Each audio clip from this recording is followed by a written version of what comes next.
जय हिंद दोस्तों। आज 26 मार्च 2022 है। आज ही के दिन 26 मार्च 1973 को बांग्लादेश जो है वो पाकिस्तान से अलग हुआ था, यानी कि बांग्लादेश का उदय हुआ था, एक नए देश का निर्माण हुआ था। तो बांग्लादेश के उदय में भारत की क्या भूमिका है, कौन सी परिस्थिति आ गई थी जिसके कारण जो पाकिस्तान था दो भागों में था, एक पूर्वी पाकिस्तान और एक पश्चिमी पाकिस्तान। तो पश्चिमी पाकिस्तान से कट करके एक नया देश बांग्लादेश बना और भारत की इसमें क्या भूमिका थी और भारत की दुनिया में इसके बाद कौन सी धाक जमी, इसको हम लोग इस टॉपिक में, इस चैप्टर में, इस वीडियो में देखने का प्रयास करते हैं। तो देखते हैं, इस वीडियो को पूरा देखेंगे ताकि आपको बांग्लादेश की उदय और पाकिस्तान का बंटवारा और भारत की पूरी दुनिया में धाक आपको समझ में आ जाएगी। ठीक है, देखिए पाकिस्तान की अगर हम बात करें तो पाकिस्तान का बंटवारा ही जो है अपने आप में एक प्रकार की अबूझ पहेली है जो किसी को समझ में नहीं आया। जब पाकिस्तान का भारत से बंटवारा हुआ उस समय क्या था कि भारत की जो स्थिति थी कि जो बंटवारा किस आधार पर हुआ था, धर्म के आधार पर, जिसमें जिन्ना की टू नेशन थ्योरी थी। जिन्ना जो थे वो ये अंग्रेज के बहकावे में आ गए थे। उनको लगा कि अंग्रेज हमारे लिए सही कर रहे हैं, लेकिन अंग्रेज जो थे वो तो अंग्रेज ही, वो तो जाते जाते जो है भारत को एक दर्द दे करके पाकिस्तान के रूप में चले गए, जो बवासीर के रूप में भारत को परेशान करते रहता है। तो आप समझते हैं कि बवासीर कैसे परेशान करता है। अब जब पाकिस्तान अलग भी हुआ उसके बाद भी जो है प्रॉब्लम भारत के लिए खड़ी रही। धर्म के आधार पर पाकिस्तान का बंटवारा हुआ। तो देखिए पंजाब के उधर जो है जो मुस्लिमों की संख्या थी वो अधिक थी और इधर बंगाल में, तो इस आधार पर जो है दो भाग में पाकिस्तान बटा, एक पश्चिमी पाकिस्तान जो वर्तमान में भी पाकिस्तान है और एक पूर्वी पाकिस्तान जो भी बांग्लादेश है। ठीक है, तो इसको समझते हैं। हुआ क्या कि जब पाकिस्तान का बंटवारा हुआ उसके बाद जो है 1948 में गांधी जी भी इस दुनिया से चले गए और उधर कायदे आजम जो थे उनके मोहम्मद अली जिन्ना वो भी जो है एक्सपायर कर गए। उसके बाद पाकिस्तान की ऐसी संविधान की स्थिति थी, हमारे यहाँ तो समझिए कि धन्य है हम लोग कि हमारे यहाँ डॉक्टर भीमराव अंबेडकर जैसे इंटेलेक्चुअल विद्वान व्यक्ति हुए जिन्होंने इस तरह से संविधान को बनाया कि चाह करके भी कोई व्यक्ति उस संविधान पर उंगली नहीं उठा सकता है, यानी कि उस संविधान पे खरोच भी नहीं आ सकती है। और पाकिस्तान का संविधान ऐसा बना कि अब तक 3 बार जो है वहाँ सैनिक शासन लागू हो चुका है। तो उस समय से लेकर के जो 1970 तक चुनाव ही नहीं हुए, एक डिक्टेटरशिप में जो है पाकिस्तान, दोनों पाकिस्तान, पूर्वी पाकिस्तान और पश्चिमी पाकिस्तान दोनों चलता रहा। तो उस समय डिक्टेटर जो थे वो थे याहिया खान। तो 1970 में जो है यह तय हुआ कि अब पाकिस्तान में चुनाव करवाए जाएंगे। तो पाकिस्तान दो भाग में, पहले ही पता है, एक पश्चिमी पाकिस्तान, एक पूर्वी पाकिस्तान जो भी बांग्लादेश है, और बीच में इंडिया है। आपको भी पता है कि जब दो पड़ोसी के बीच में आप हो और दोनों पड़ोसी जब आपस में लड़े तो प्रॉब्लम तो आपको होगी ही। वही हाल इंडिया का हो गया। अब जो पश्चिमी पाकिस्तान के जो लोग थे वे उर्दू भाषा बोलते और पूर्वी पाकिस्तान के जो लोग थे वे बंगाली भाषा बोलते थे, क्योंकि उनकी जो बंगाली अस्मिता वो छोड़ नहीं रहे थे। और देखिए उर्दू जो भाषा है ना वो फारसी और हिंदी के मिलने से बनी हुई है और इसकी उत्पत्ति भारत में हुई थी। अब जो पंजाब जो वर्तमान पाकिस्तान है वहाँ भी उर्दू भाषा नहीं थी, वह तो पंजाबी भाषा थी। उर्दू की भाषा दरअसल वो मेरठ के हिस्से और जो हैदराबाद के जो निज़ाम थे उन हिस्सों में जो है उर्दू भाषा बोली जाती थी, उर्दू जुबान जो है बोली जाती थी। लेकिन पाकिस्तान ने जो है अपनी भाषा, जो राष्ट्रभाषा थी, उसको उर्दू बनाया और ज़बरदस्ती जो है इधर भी उर्दू थोप रहा पूर्वी पाकिस्तान। लेकिन पूर्वी पाकिस्तान के लोग जो है बांग्ला भाषा को नहीं छोड़ना चाहते थे, वे बांग्ला भाषा को अपनी अस्मिता से जोड़ रहे थे, अमार सोनार बांग्ला। तो इस तरह से जो है जो पश्चिमी पाकिस्तान के जो लोग हैं वे पूर्वी पाकिस्तान के लोगों से बिल्कुल नफरत करते थे। वो कहते थे कि इधर जो पूर्वी पाकिस्तान के जो मुसलमान है वो नीच है, जबकि हम लोग जो है वो क्या है, उच्च है। तो इस तरह की समस्या थी। चुनाव हुए तो देखिए पूर्वी पाकिस्तान में जो पार्टी थी वो थी अवामी लीग और उसके नेता थे शेख मुजीबुर रहमान, और जो पश्चिमी पाकिस्तान था उधर के जो नेता थे वो थे जुल्फिकार अली भुट्टो और वो पाकिस्तान पीपुल्स पार्टी के नेता थे।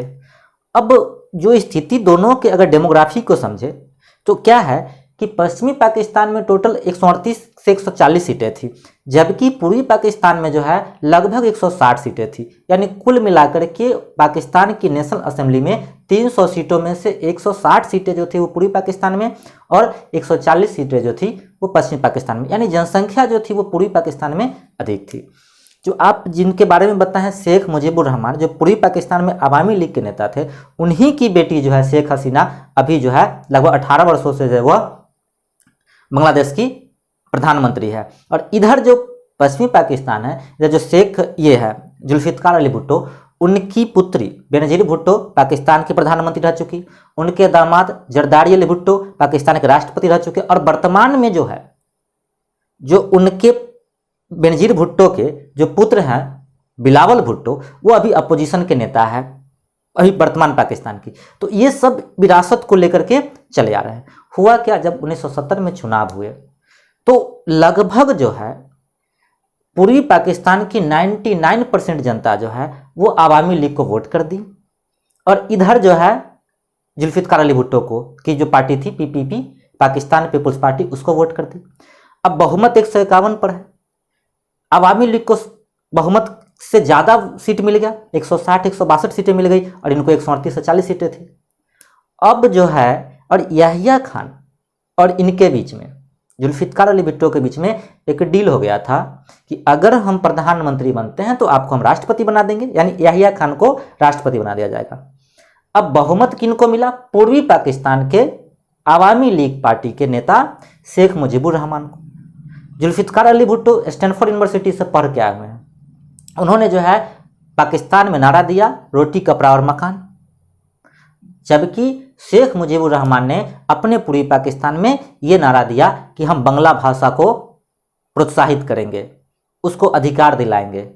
इसके अलावे जो है हम जो है जो पूर्वी पाकिस्तान के लोग हैं उन लोगों को जो है कोर्ट कचहरी या फिर जो ब्यूरोक्रेट्स है, गवर्नमेंट जॉब है, इन सब में, और जो पॉलिटिक्स है इन सब में जो है मौका देंगे, बराबर का मौका देंगे। यानी पश्चिमी पाकिस्तान और पूर्वी पाकिस्तान के बीच में जो है बराबर का अधिकार का शेयरिंग होगा, और इस तरह से जो है उनको बहुमत मिला। अब जब बहुमत मिला तो याहिया खान ने जो है नेशनल असेंबली की मीटिंग नहीं बुलाई और सीधे जो है जुल्फिकार अली भुट्टो को जो है प्रधानमंत्री घोषित कर दिया। बहुमत मिला शेख मुजीबुर रहमान को और सत्ता मिल गई जुल्फिकार अली भुट्टो को। अब तो भाई स्वाभाविक है कि बहुमत जिसको जनता ने पूरे 100% का 100% वोट कर दिया, अब तो वो उलबुलाएगी। पूर्वी पाकिस्तान में जनता ने जो है विद्रोह कर दिया पाकिस्तान के खिलाफ। जनता कही कि हम नहीं रहेंगे ऐसे देश में जहां हमारा सम्मान ही नहीं है। शेख मुजीबुर रहमान जो है धरने पर बैठ गए, और वही समय उन्होंने जो है असहयोग आंदोलन, नॉन कोऑपरेशन मूवमेंट शुरू कर दिया। सभी ने अवज्ञा आंदोलन शुरू कर दिया। अब जो स्थिति हुई कि जो याहिया खान जो है उसने क्या किया कि जो मुस्लिम कट्टरपंथी जो थे उन लोगों को जो है प्रोत्साहित करके उसको भेज दिया, जिसको रजाकार संगठन कहा जाता है, उसको, ताकि जाओ और पूर्वी बंगाल में कत्लेआम मचाओ। इसके अलावे सेना को भी भेज दिया गया 1 लाख की संख्या में कि जाओ और जो भी कुछ बोल रहा है, जो आवाज़ उठा रहा है, उसको सीधे जो है 6 इंची छोट कर दो, यानी कत्लेआम कर दो। और हुआ क्या, वहाँ जा करके जो है उन लोगों ने पूर्वी पाकिस्तान में जो कत्लेआम मचाया, जो नरसंहार किया, रेप, बलात्कार और लोगों को जो है सीधे मारना शुरू किया, पूरे देश में जो है आग लग गई थी। अब पूरे बांग्लादेशी जो लोग थे, वे लोग जो भारत के सटे हुए सीमा से है, चूँकि बांग्लादेश तो भारत के ही सीमा से सटा हुआ है, त्रिपुरा, मेघालय, असम, इन सब इलाकों से सटा हुआ। अब लोग जो है असम, त्रिपुरा, मेघालय की ओर भागने लगे, और स्थिति ये हो गई कि लगभग जो है 1 करोड़ बांग्लादेशी जो है वो असम, त्रिपुरा और मेघालय के इलाके में घुस गए। अब इंदिरा गांधी के साथ, अब बंगाल में, मेन तो बंगाल में लोग घुस गए। अब पूरे देश में हाहाकार मचा हुआ। इंदिरा गांधी के साथ समस्या कि अब वो क्या करे, अब युद्ध करना मजबूरी ही है। लेकिन जब उन्होंने मानिक साव को बुलाया और कहा कि अब क्या करें, युद्ध किया जाए, तो मानिक साव ने कहा कि नहीं मैडम, अभी युद्ध करने का समय नहीं है, क्योंकि मानसून सत्र में हम युद्ध नहीं कर सकते हैं। इस समय बांग्लादेश की जो मिट्टी होती है वो गीली हो जाती है, और हमारी सैनिकों को जो है परेशानी हो जाएगी। इसके अलावे अगर अभी युद्ध करते हैं तो उधर से पाकिस्तान पश्चिम से और उधर से चाइना भी अटैक कर सकता है। हम जो है इसको युद्ध के लिए दिसंबर के महीने में चुनेंगे, इसलिए दिसंबर में कि दिसंबर के समय जो है जो हिमालय का जो इलाका है जो चीन से सटा हुआ है वो पूरा बर्फ से ढक जाता है, और इधर जम्मू कश्मीर के इलाके जो पश्चिमी पाकिस्तान का इधर भी जो है ठंड पड़ती है, तो पाकिस्तान उधर से अटैक नहीं कर पाएगा और चीन चाह करके भी उधर से अटैक नहीं कर पाएगा। ये मानेक शॉ का बेहतरीन आइडिया था, इसमें उनकी दाद देनी पड़ेगी। उसके बाद जो है इसी बीच में अब पूरे दुनिया को समझाना था कि भाई क्या स्थिति पाकिस्तान ने बना के रखा है। भारत के सामने बहुत बड़ी चुनौती थी। दूसरी नंबर की अमेरिका खुलकर पाकिस्तान का साथ दे रहा था, और निक्सन तो समझिए कि इंदिरा गांधी से नफरत ही करती थी। एक तरफ चाइना, पाकिस्तान, अमेरिका जो है नज़दीक आ रहे थे। अब भारत किसके पास जाए? अब अमेरिका और चाइना जब नज़दीक आ, दोनों परमाणु हथियार से लैस, तभी उसी समय जो है भारत के पास जो उस समय के यूएसएसआर के जनरल सेक्रेटरी थे ब्रेजनेव जो है वहाँ के दूतावास से संपर्क किया और कहा कि हम भारत के साथ एक लॉन्ग टर्म मैत्री संधि करना चाहते हैं। अब भारत जो चाह रहा था भारत को सीधे मिल गया यूएसएसआर का सपोर्ट। इंदिरा गांधी ने उस समय स्वर्ण सिंह को जो है भेजा वहाँ, उस समय वो मंत्री थे, विदेश मंत्री, उनको भेजा, और उस समय डीपी धर जो थे वो यूएसएसआर के राजदूत थे, वे वहाँ गए और इंदिरा गांधी के साथ ब्रेजनेव की 20 साल की संधि हुई। और उस संधि में क्या था? उस संधि में ये था कि अगर हमारे यूएसएसआर और इंडिया के संप्रभुता पर कोई भी आंच आए तो हम दोनों देश अपनी संप्रभुता पर उसको मानेंगे और उस पर दोनों देश मिलकर के लड़ेंगे। अब एक न्यूक्लियर पावर कंट्री अब हमारे सपोर्ट में था, और यूएसएसआर से उस समय लड़ पाना किसी के बस की बात नहीं थी। दुनिया दो ही थी, एक था यूएस और दूसरा था यूएसएसआर, बहुत मजबूत था यूएसएसआर। अब इंदिरा गांधी के पास ताकत थी। और अंदर की बात यह भी है कि इंदिरा गांधी ने तय किया था कि हम जो है 4 दिसंबर को पाकिस्तान पर अटैक करेंगे। लेकिन हुआ क्या? हुआ ये कि पाकिस्तान जो है खुद उल्टा जो है 3 दिसंबर की रात को जो है भारतीय एयरबेस पर अटैक करना शुरू कर दिया। कुदरत को भी यही मंजूर था। भारत अटैक करता तो दुनिया को कहता कि दुनिया कहती कि भारत ने जो है एक छोटे से देश पाकिस्तान पर अटैक कर दिया, लेकिन खुद पाकिस्तान ने भारत पर अटैक कर दिया। और भारतीय सेना तो तैयार ही थी कि कल अटैक करना है, पूरी तरह से तैयार थी। अब जो है हुआ क्या कि भारतीय सेना तो तैयार ही थी, जब पूरी तरह से जो है भारतीय सेना अब घुस गई बांग्लादेश और पाकिस्तान में और लगी इसको जो है इलाज करने। और देखिए जो भारत में जो लोग आए थे, जो 1 करोड़ से अधिक जो बांग्लादेशी घुस गए थे, जो उस समय 25 मार्च 1971 को जो आज की समस्या है, जिसको आप CAA और NRC जो देख रहे हैं, वो वही समस्या है। जो 1 करोड़ लोग, उस समय 55 करोड़ भारत की आबादी थी और बढ़ करके हुई थी 56 करोड़। आज वही लोगों को यही समस्या है कि वे लोग जो 1 करोड़ आए थे, कुछ लोग गए और कुछ लोग भारत में ही रह गए थे। जो आज यही समस्या भारत में चल रही है कि अब उनका क्या किया जाए, उनको खोजा जा रहा है। वही CAA और NRC की बात की जा रही है कि जो लोग बांग्लादेश से आए थे उनको वापस भेजा जाए। अब इसको समझना ही है, उसको चुनना ही समझ में नहीं आ रहा कि उसको कैसे चुना जाए कि कौन बांग्लादेशी और कौन इंडियन है। तो अब जो है यहाँ आते हैं, जब पाकिस्तान ने अटैक किया तो भारत जो है 6 मार्च को तो उसने बांग्लादेश को एक नए देश की दर्जा दे दी, और 13 मार्च को पूरे ढाका पर जो है भारत ने अधिकार कर लिया, मतलब पूरे बांग्लादेश पर जो पूर्वी पाकिस्तान था। और इसके अलावा भारत ने जो है जो पश्चिमी पाकिस्तान, जो अभी का पाकिस्तान है, उसके भी 15,000 वर्ग किलोमीटर की एरिया को जो उसने कब्जा कर लिया भारत ने। और 16 दिसंबर को जो है 16 दिसंबर को 13 दिसंबर को तो कब्जा कर लिया पूरे बांग्लादेश पर। 16 दिसंबर को जो है पूरी जो 93,000 फौज थी उसने जो है आत्मसमर्पण कर दिया। इसी बीच में जब पाकिस्तान को भारतीय सेना कुटाई कर रही थी बढ़िया से, उस समय अमेरिका की जो है नौसेना, ब्रिटेन की नौसेना, फ्रांस की नेवी, ये सब आकर के इसको जो है हिंद महासागर में भारत को घेर लिया। उस समय यूएसएसआर की पनडुब्बी अरब सागर से लेके हिंद महासागर से लेके बंगाल की खाड़ी तक पूरी तरह से घेरे हुई थी। और जैसे ही यूएसएसआर की पनडुब्बी को देखा, इस सब जो है भाग गया और उस समय यूएसएसआर ने हमारी भरपूर मदद की थी और हमने जो है पाकिस्तान के 93,000 सैनिकों को जो है समर्पण करने के लिए मजबूर कर दिया, पूरे बांग्लादेश पर अधिकार कर लिया। इसके अलावा जो पाकिस्तान का इलाका उसके 15,000 वर्ग किलोमीटर के एरिया को हमने लाहौर तक जो है हमने कब्जा कर लिया। पूरी तरह से पाकिस्तान नतमस्तक था कि अब झुका हुआ था कि जो लेना है ले लीजिए, हम खुल के झुके हुए हैं, जितना करना है कर लीजिए। लेकिन भारत की सरकार जो है, और चूंकि यूएसएसआर की दबाव थी, दुनिया भी इस चीज़ को जो है देख रही थी। और उस समय तो इंदिरा गांधी की पूरी धाक जमी हुई थी, पूरी दुनिया में जो है वर्ल्ड में भारत का धाक जमा हुआ था। अब क्या हुआ कि भारत जो है शिमला समझौता करता है। शिमला समझौता में ये होता है कि अब जो है पूर्वी पाकिस्तान अब एक नया देश बनेगा, जय बांग्ला, बांग्लादेश, और पाकिस्तान अलग रहेगा। मतलब कि आधे पाकिस्तान को भारत ने काट करके पाकिस्तान से क्या कर दिया, अलग कर दिया। आज ही पाकिस्तान को इस बात का जख्म है और इंदिरा गांधी ने शिमला समझौते के तहत इसको काट करके अलग कर दिया।